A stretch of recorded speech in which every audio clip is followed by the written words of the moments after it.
My name's Kirsty Devlin and I identify as being mixed heritage.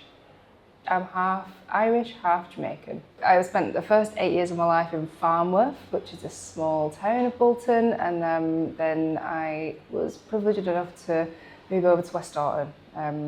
It's another part of Bolton, but like more affluent place. But in terms of schooling, I went to like a Catholic school from like primary school and for secondary school. So I feel like I just grew up around like lots of white communities, and then in my in my secondary school it was very much the same. It wasn't very diverse, and I grew up in a not very diverse area. So I just had my like family unit give me a diversity really.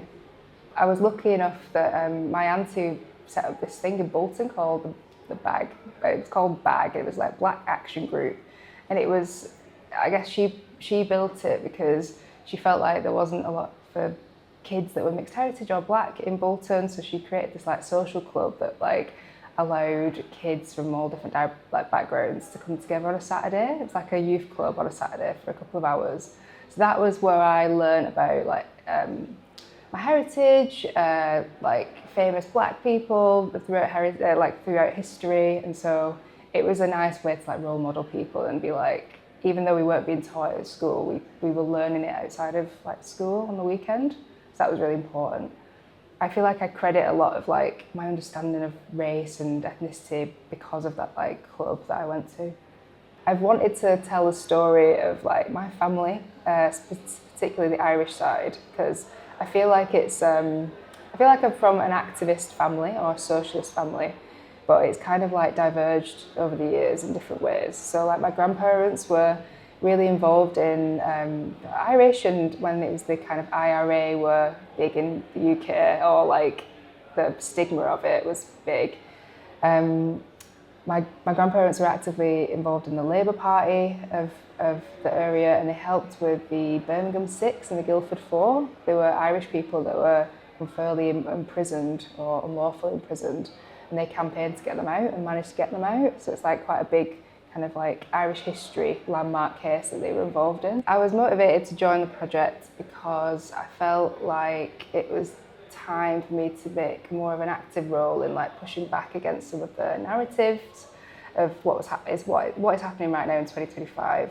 Not only do we have like right-wing parties growing in more power, but I feel like the proximity that I have to the growing right wing, I needed to do something for my own sanity to push back against it.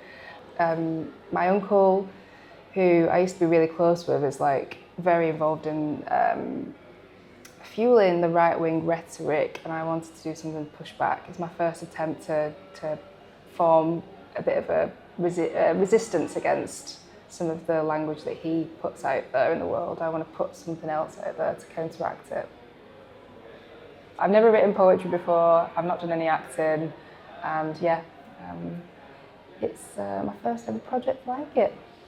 Every single workshop has allowed me to just get something out onto paper and off my chest, whether it be like past relationships, whether it be nasty name calling, whether it be just like a letter to my mum that's passed away. Like, it's all been really good to just get it off my chest and almost like journal in a way. It's been amazing. Some of the inspiration behind how I made my poem was trying to bring to life, I guess, some of the modern day examples of people that have mixed heritage in popular culture, to try and make sure that everyone could relate to. I think it was really important for me for everyone watching could relate to some of the reference points, whether that be Lewis Hamilton or Meghan Markle or Mel B. They're really prominent figures of the time right now, and I wanted people to feel like, oh yeah, I remember when Meghan Markle was like demonised. So just drawing on some of those examples was really important to me. It was important to like just put a spotlight on how Meghan Markle was treated, mainly because I see her being represented in the media as like our modern day tragic Mulatta. It's ended in like, real troubling times that they've left the country, they don't have security, they're kind of in a really vulnerable position, the royal family have like disowned them. And I feel like it's all very public and humiliating. The performance went really well. I was really nervous in the run-up to it. I didn't realise how nervous I was until it was over. It felt like this like huge weight had been lifted. I jumped into bed and I was just like, oh my God, nice. I'm so happy that that's done. Everything went well, everyone turned out. It's been such a great feeling. And then I just felt this like, I felt in my body like, just so much healthier. It's almost like I'd just unpacked a lot of things that I needed to get off my chest, and I felt really accomplished, and it did make me feel like it would make me live longer. That is definitely a comment I said. You know, I really feel like it's added years to my life, being able to like be a part of what I have been a part of and meeting the great people I've met. It was all worth it, and I would do it again in a heartbeat.